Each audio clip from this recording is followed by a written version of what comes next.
Hey, this is Mike Burke here with Sun Stoppers of Lake Norman.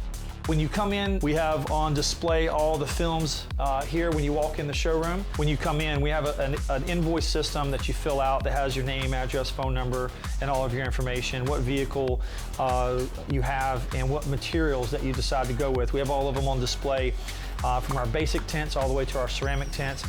Ashley, can you explain to us when a customer comes in the door what the process is from here? Yeah, so we go over that we have different options in terms of legality, different vehicles that you can have, and the different types of films that we have in terms of darknesses and heat rejection.